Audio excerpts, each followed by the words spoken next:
The Alldus podcast is brought to you by Alldus International, supplying your expert AI and digital transformation staffing needs across the US and Europe. Today, you are listening to our ServiceNow series, where we interview the best and brightest of the industry to share their story, advice, and views on the exciting world of ServiceNow and digital transformation.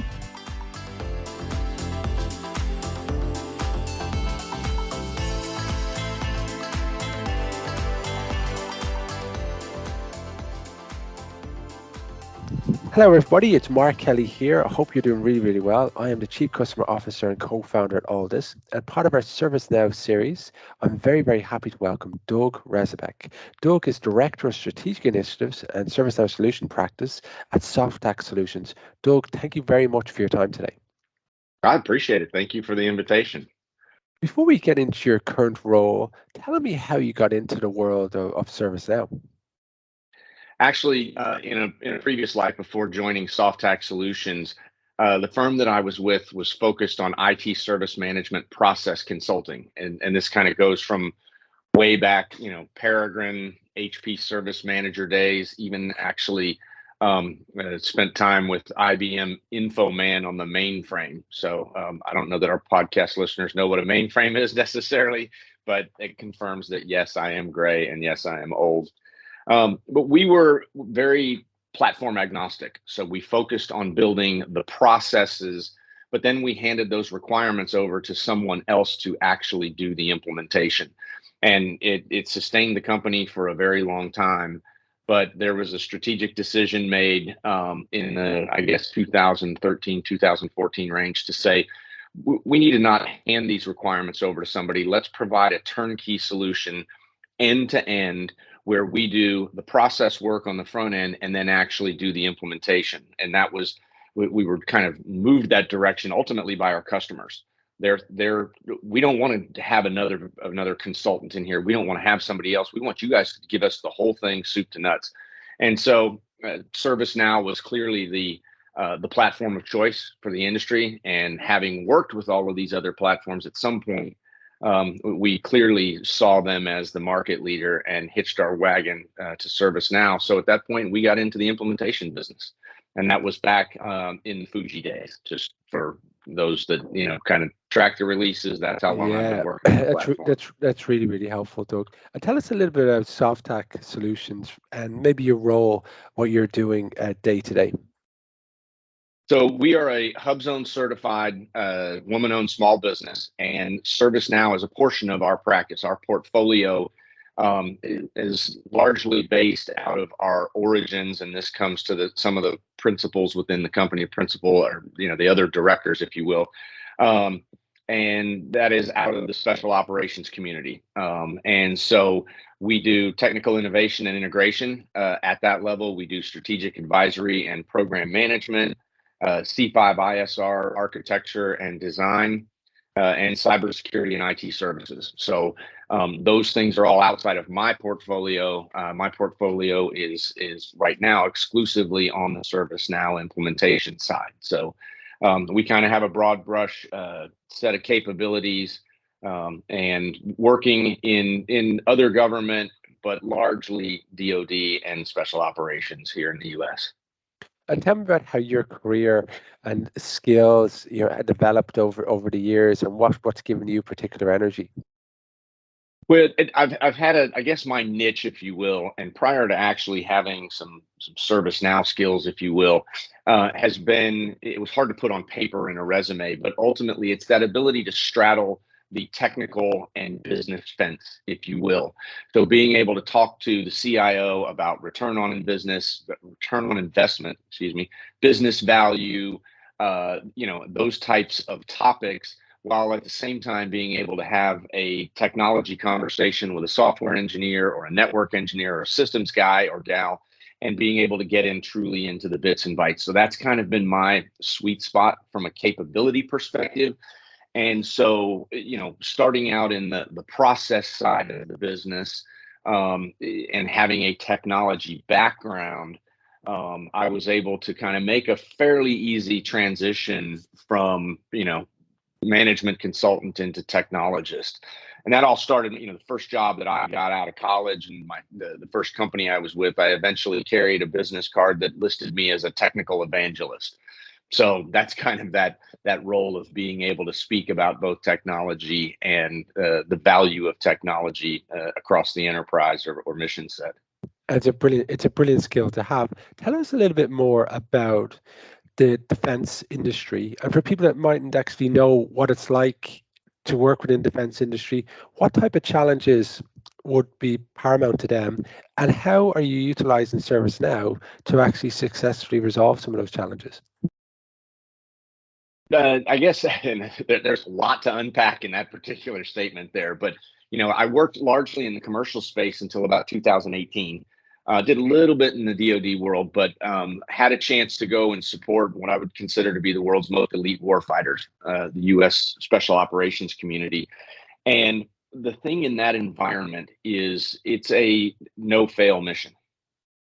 And that no-fail mission, yes, it does, exist at the tactical edge, those that are truly doing the war fighting. But at the end of the day, and they emphasize this in that community so much, is it takes everyone to address the mission. And in today's world, and I think everybody on the podcast can appreciate this, technology is absolutely at the core of all military operations. So those at the back office that are supporting the warfighter are at times potentially even more important than the warfighter themselves. And I don't want to overstate that, but at the end of the day, if the warfighter can't communicate, the mission doesn't function. It doesn't work. And so the communicators are immensely valuable and important to the mission set.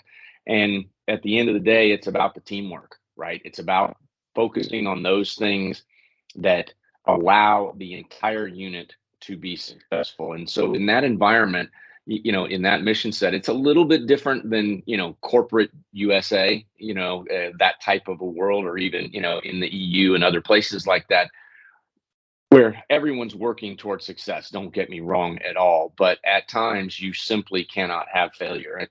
And so that ratchets up the what's the word I'm looking for? Maybe pressure. I don't know if that's the right word for it, but the ultimate need for success. So that's kind of a different aspect of it.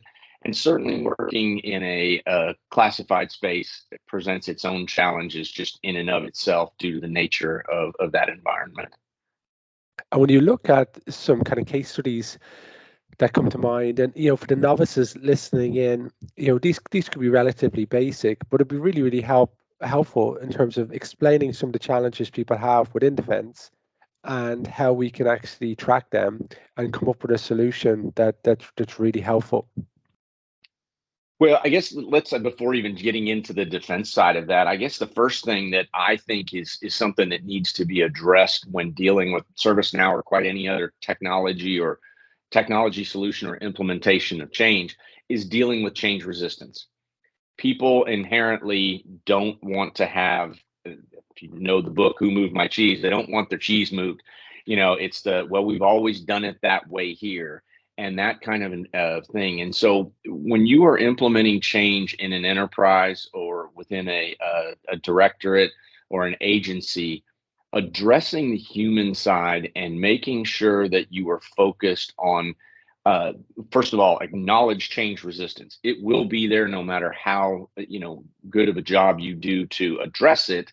And the question then is, okay, that being the case, how am I going to combat and remove change resistance? And so don't ever minimize the value of addressing that proactively in your project plans, in your training, in your quick reference guides, those things that you produce as part of a ServiceNow implementation. Always have one eye to the human element and the people that are actually interacting with the platform, because at the end of the day, you're trying to make them successful, make them efficient, make them more effective. And if you just focus on your business rules or your client scripts or your script includes, and don't think about how that interaction and what you're communicating back to the user of the system, you're going to end up having more change resistance than you really should have ultimately. Yeah, I think it's sometimes when you're driving through a statement of work and you're trying to just get everything achieved and boxes ticked, you can underestimate that people aren't ready to go on the journey, and they can feel it's being done on them rather than with them. And the challenges then of trying to break through that additional layer because it hasn't been effective makes it even more challenging for the implementation. And it's something that really has to be taken into consideration. You're spot on. And here's the other part of it. When there's been a budget put to a project and you've got a set of requirements, at the end of the day, your stakeholders, your executive sponsor, need to be able to say, we deployed the solution, we did it on cost, we did it on schedule. So what is the one thing that always ends up on the chopping block when times are tight and money's tight? It's the people side. Oh, I can skip that training. I cannot worry about having that town hall meeting to express the value of the change to the agency or the enterprise. So it often is the first thing on the chopping block, and at the end of the day, that then creates downstream challenges and problems. And at the end of the day, too often the people are ignored in favor of the process and the technology. And that kind of brings into and my next point is convenience, because if you look at how good, we kind of talk about, off air about, Netflix and, will I watch something or will I not watch something? It's so convenient that you've got so many different opportunities to watch either on your tablet, your phone, or on your TV. What are customers now expecting in terms of convenience and making the customer have things at their fingerprints to allow them to be able to be achieve their success in a way that Netflix, Amazon, or Google have allowed for? Yeah, and that's the thing. The Amazons of the world, the Netflix, the Googles, they have changed the landscape and for the better in terms of the consumer expectation, right? We expect to be able to get all of our answers through our device by ourselves. I tell people all the time, half jokingly, three-quarters serious, that I don't like people, right? So in that context, I don't want to have to pick up the phone and talk to a customer service rep. I want the answers myself. So that convenience that we have on our own device, on our own schedule, I don't want to have to call somebody during their business hours. I want to get the answer to where my package is and when it's going to be delivered at 8 o'clock at night when I'm watching Netflix, right? And so that expectation has changed. And ServiceNow has given us a lot of the tools and capability there, whether it's the service portal technology to create that streamlined, user experience, or things that we're even getting with some of the new UI experience and workspaces. We've got those things in our tool bag now, but we need to focus and make sure, and quite honestly, this isn't just for the external, the B2C type consumer customer, it's internal customers. We need to think about how they are going to experience what we are offering. We're going to create a service catalog, which means we're offering capability to someone. How easily can they interact with that? How easily can we prompt them for the information that we need? If they give us something we don't need, I'm asking for a phone number, you key it in wrong. How do I share that back to that user and say, hey, the format of your phone number doesn't make sense to us. We don't get this. Please fix it and then try again, kind of a thing. So we always need to think about that consumer grade experience and what we can offer to them to make it easy to initiate the conversation with us on the back end of the platform, allow the customer to control the narrative of that conversation, and allow them to do it when it is convenient for them, not convenient for me, the service provider. Yeah, that's a really good point. Tell me a little bit about armymaintenance.com in terms of a case study. Yeah, this one is a really good example of that particular situation, and it's certainly our most visible implementation, if you will. But the Directorate of Public Works in the U.S. Army is the organization on each installation that fixes stuff. Whether you've got a toilet that's got an issue, if you've got an air conditioner that's running hot, if you have a lock that's broken, they're the ones that do that work. And historically, those interactions with what's called the DPW were done through phone, through email. So the phone, I'm dependent on their ability to be at the other end of the phone to pick it up.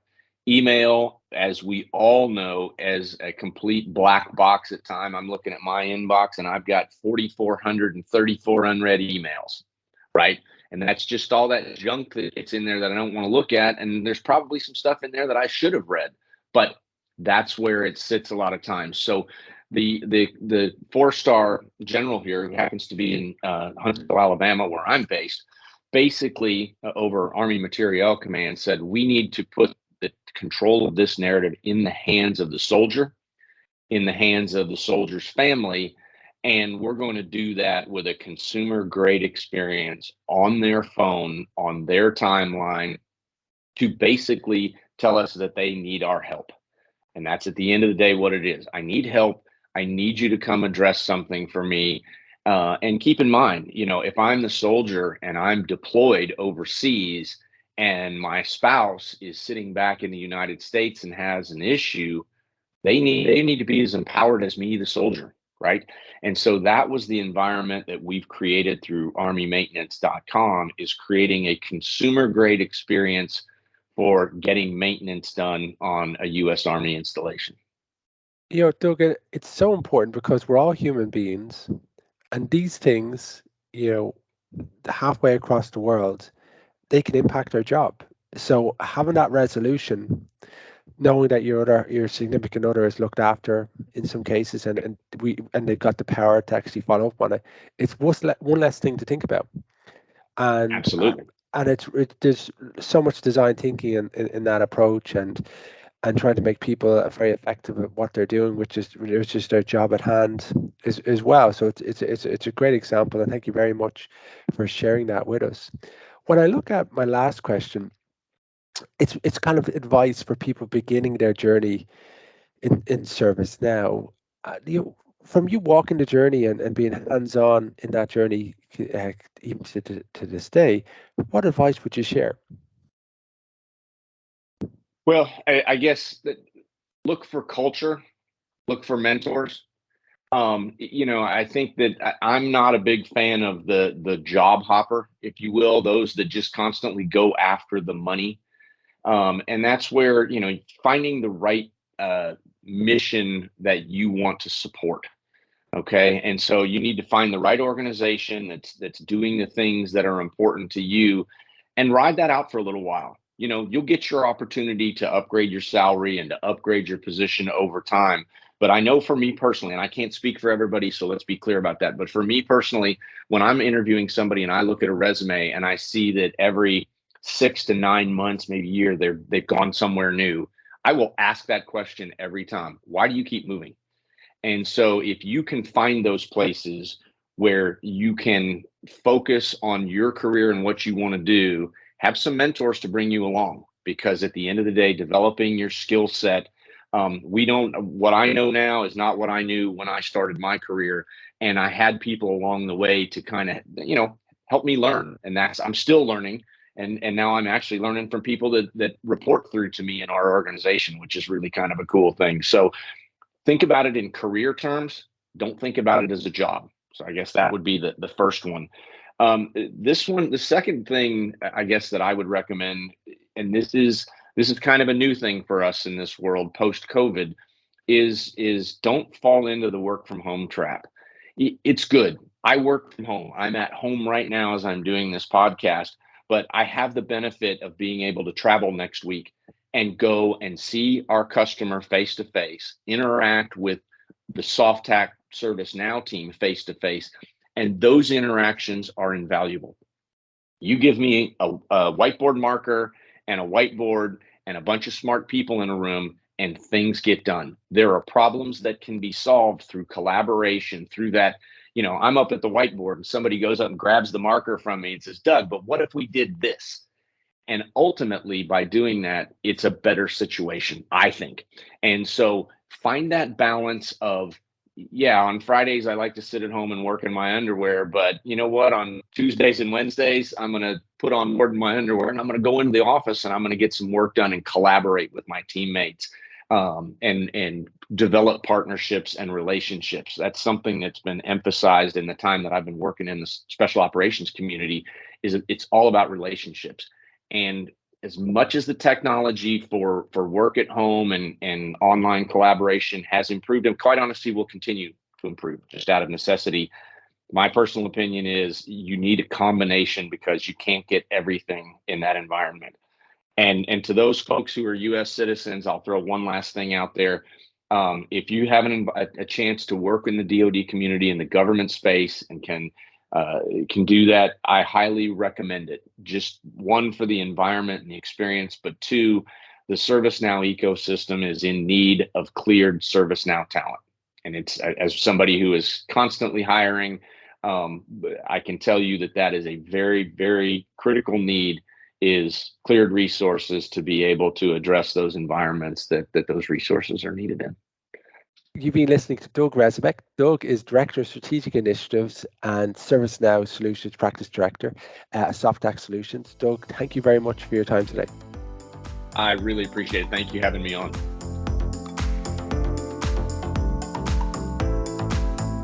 Thanks for listening to this episode of the Alldus podcast. If you enjoyed today's episode, don't forget to subscribe, rate, and review. We are available on Apple Podcasts, Spotify, and any Android podcast of choice. You can also head over to our website, www.alldus.com, to listen to more podcasts, view our open roles, and stay up to date with industry news.